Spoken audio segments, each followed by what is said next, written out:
Welcome to Module 5 of the Small Business 101 webinar series. This module is all about your business plans and ensuring that you have a plan. Because you aren't planning to fail, it will walk through the main parts of the business plan, the strategy behind a business plan, and a ton of resources to get you started. Having a business plan is important. It needs to have enough details so you know where you are going and your plan to get there. It is time well spent and will make sure that you are covering all the important components you need in order to get your business off the ground quickly. As an added bonus, there is a final piece on action planning. With this module, you will have a strategic plan and be ready to act on it. This is the fifth module of 10 that complete the Small Business 101 webinar series. The Small Business 101 series will get you started with some of the most important information you need to know as a startup entrepreneur. The goal of this module is to have your business plan ready for whatever you need it for. In the last module, we walked through all of the government regulations and what you need to pay attention to for your business. Now that we have managed our risk and followed these regulations, we need to finish off our strategic planning and get an action plan. But we don't need to find the first business plan template that we come across and fill it out. We want to make sure that we are creating the plan that works for us.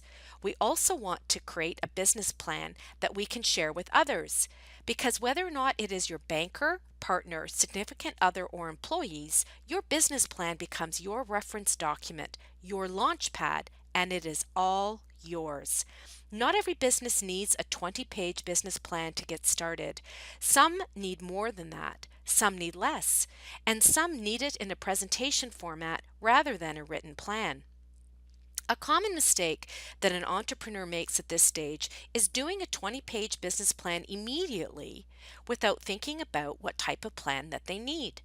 Let's get started in building the right business plan for you and your business. To do this, we're going to talk about the following key factors. The business plan rationale.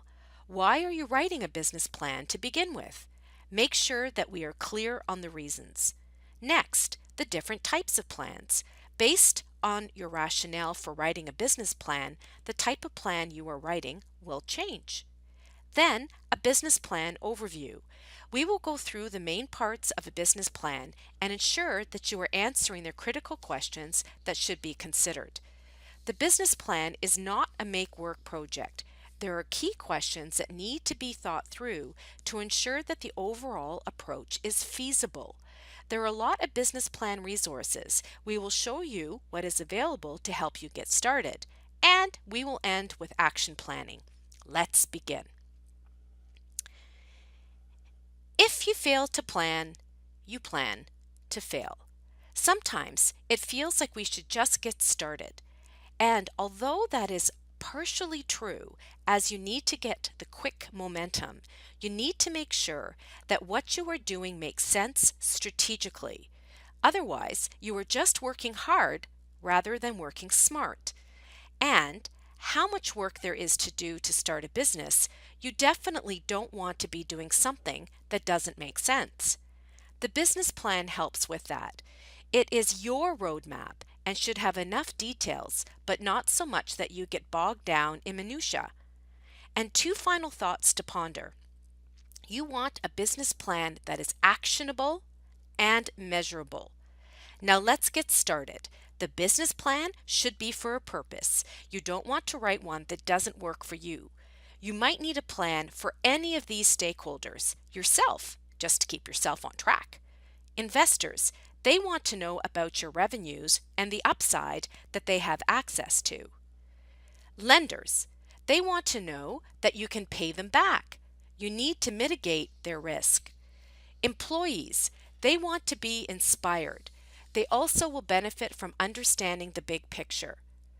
Suppliers, they want to ensure that they will be paid.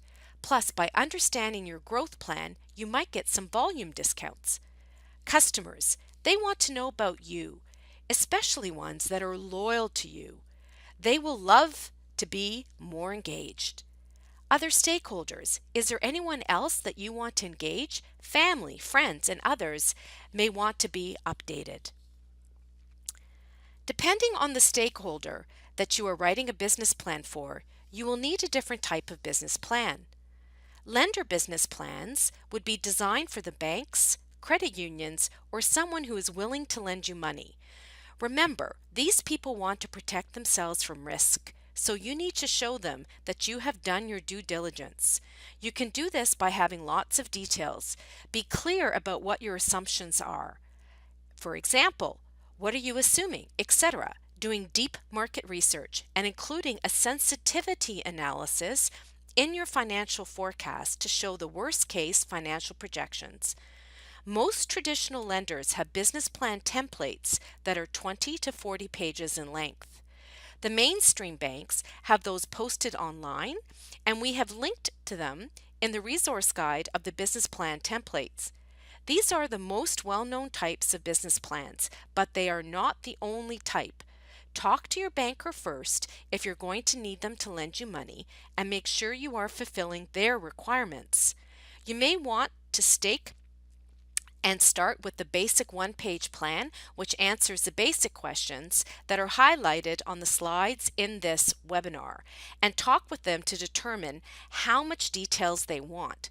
You don't want to waste time creating a 40-page plan when 10 pages will do. Investor business plans will depend on the investor.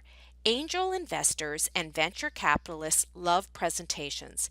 Often the business plan is simply a 20-slide presentation with a spreadsheet of data and financial projections to back it up and support their questions. Other investors might not want to read more than 10 pages as they get a lot of requests. So know your audience before starting to write. Motivational business plans are just for you, your team, suppliers, and even customers. They might only be a couple of pages.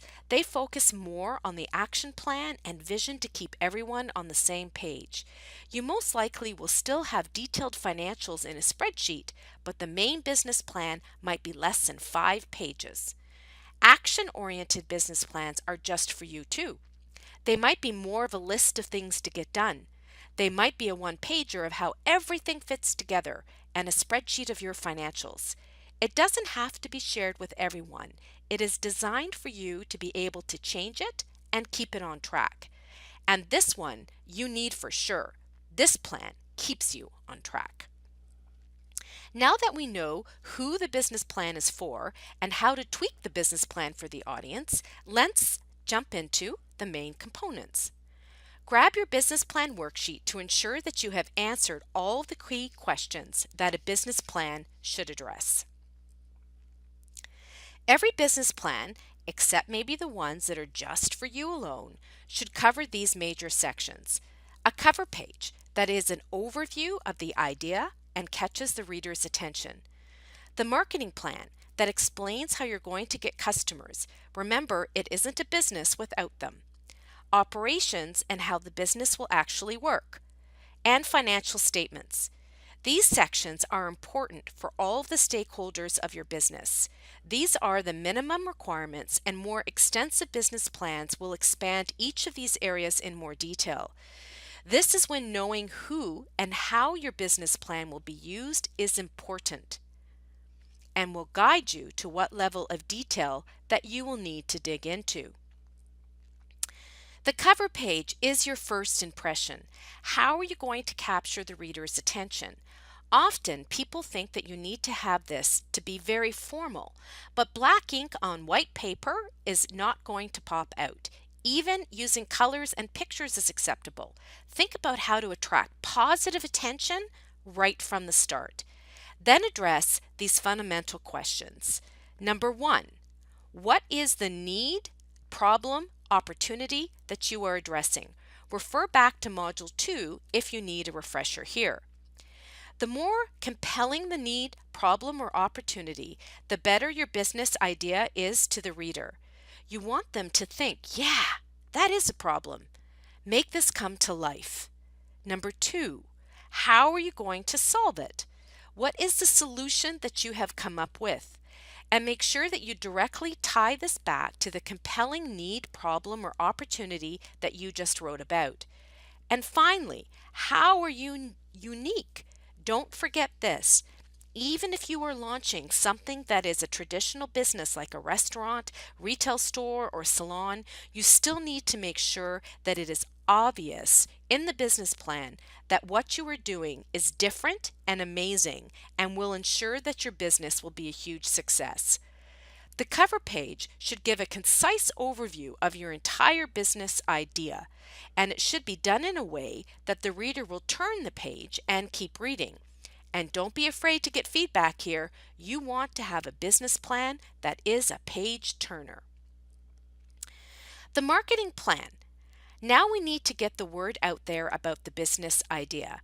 The reader knows that just because you have a great idea doesn't mean that it'll start getting sales immediately.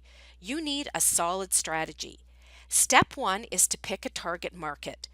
In your business plan, you should be describing who this target market is, including everything that you know about them. Where do they shop? How do they think? What do they care about? Prove that you understand them. Then take all of this information and come up with a marketing plan that will get your target market to know about you. For instance, if you are targeting young families in Scarborough, you might realize that many of them spend a lot of time on soccer fields or hockey arenas. How can you use that information to your advantage in your marketing plan? Start trying and tying these pieces together to create a marketing plan that your reader will understand and will think it could work. Your marketing plans should be clear on how you're going to go after your target market. What are your main marketing strategies and tactics to generate leads? And again, depending on who will be using your business plan, you may need to expand this section to include the traditional marketing P's. The 4 traditional marketing P's are product, place, price, and promotion plans, and a detailed competitive assessment, your USP, and differentiation. The operations. What does your customer care about? Your operation should always be about the customer. If you aren't adding value to your customer in some of your business process and what you are going to be doing from day to day, you should consider how you need to change it now. So the first question in operations is to illustrate that you now know what your major product or service is and the attributes that your customer cares about. Then, how are you going to deliver that? So what are you going to do to change in your process, your product and service, to set up the store, even who you hire, in order for you to create an offering that the customer appreciates? A flowchart can work well here, where you outline your order fulfillment process from when the order comes in to when it is shipped to the customer and after the sales service is applicable. You should also cover the other processes, logistics, employees, and other operational concerns in this section. Explain the practicalities of how this will all work.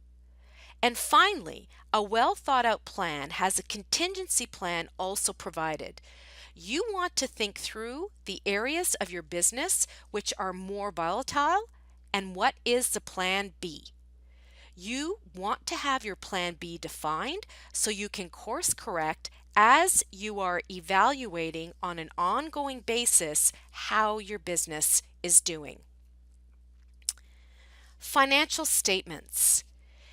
Here are all of your number related information provided. Some key components need to be included here. Your price of all your product and services that you are selling, or even information about the average sale or the average size of a customer, how many times you expect the customer to purchase in a year. So basically, you can then support your revenue forecast because it should be based on the number of customers times the average transaction value times the number of times you expect them to purchase in a year. Your startup costs need also to be included. This shows that you have done your research. The more that you have done, the more prepared you are to launch. Break even is a good number to have in this section as well, but is not mandatory. Break even is the number of sales or the amount of sales that you need in order to make sure that you are covering the costs of starting up. Break even is fixed costs divided by sales minus variable costs. It is an important number for you to know personally so you know when you are going to be making money. Sales projections, a projected income statement, along with a cash flow statement, are required by lenders and investors. But even if the business plan is just for you, you should still be doing your financial projections. A link to further resources is in the business plan worksheet under the financial statements section. The plan. A well thought out business plan has a summary operational plan to accompany it. It should be clear to understand and outlines what, when, and who, and the milestones to be met. What are you going to measure, and what is the benchmark, threshold, result required? And remember, those contingency plans discussed a couple of slides ago. Make sure your plan includes those checkpoints and evaluations so that you can invoke Plan B if necessary. There are also many business plan templates available through banks and small business centers. The resource guide accompanying here has business plan template links to the bank's business plans, planning tools, as well as links to other organizations that have business plan tools. Take a few moments to look into the different formats and create your own business plan. Another advantage of working with a template is that it'll take you through different components of your business, with the result being a well-balanced plan. In addition, there are links to 3 sample business plans, and a full business plan is included. A common mistake for entrepreneurs is to be intimidated by writing a business plan and delaying it. But by starting early and just putting your nose to the grindstone, it will get done. You're going to be strategic early on. It also will provide you with an opportunity to create your action plan because you will know what needs to be done to move forward. Now let's get going on that action plan. Many entrepreneurs write a business plan but still don't know how to get started. Here is a brief introduction to action planning to help you on taking the strategy from the business and breaking it into bite-sized pieces. This is a critical piece. Plans are plans, and you need to operationalize your plan. In other words, create your action plan from your business plan so you know what you need to do and when. The first part of this is to define long, medium, and short-term goals. Let's go through this now. The first step is to know your long-term goal. In small business, a long-term goal is only 3 years out. So in 3 years from now, what would you like your business to look like? Write down what your goals are in each of these areas. How many customers would you like? What market share would you like? And how many locations would you have? Then you take those goals and realize what that would mean in terms of a medium-term goal, which for small business is about 1 year out. So, if you wanted to have 100 customers 3 years from now, your medium goal might be 20 customers in your first year.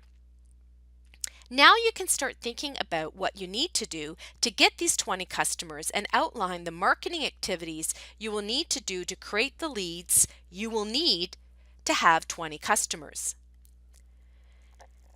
Now you take your medium-term goals and make it more immediate. Your short-term goals are within the next 1 to 3 months.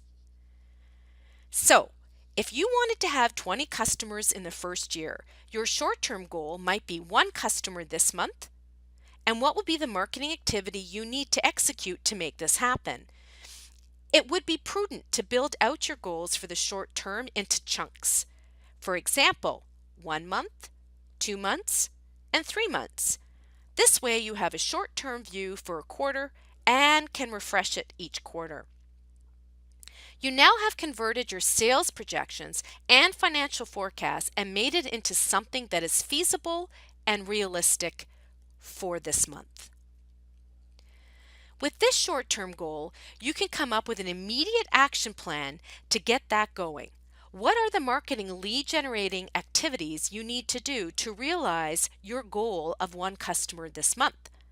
Should you be going to networking events? Could you ask an existing customer for a referral? Should you do some cold calling? What if you did a launch event or a sales promotion? Decide what you're going to do and then put it into action. Decide what day and when you're going to do it. Without calendarizing the action you need to take, you lower your chance to complete it. You don't want to end up on the island of someday. Get creative and start making the time to get those smaller tasks done, because enough of those small tasks will lead to something big in the end. Module 5 was all about the business planning. We went through the importance of having a business plan, the different types of business plans, the overview of the major components of a plan, some resources and links to business plan templates and examples, and we wrapped up with the importance of putting your business plan into action. Ready to create your business plan? Now you have the right business plan for your business and for you. Module 5 is the 5th of 10 modules for the Small Business 101 webinar series. Let's get going.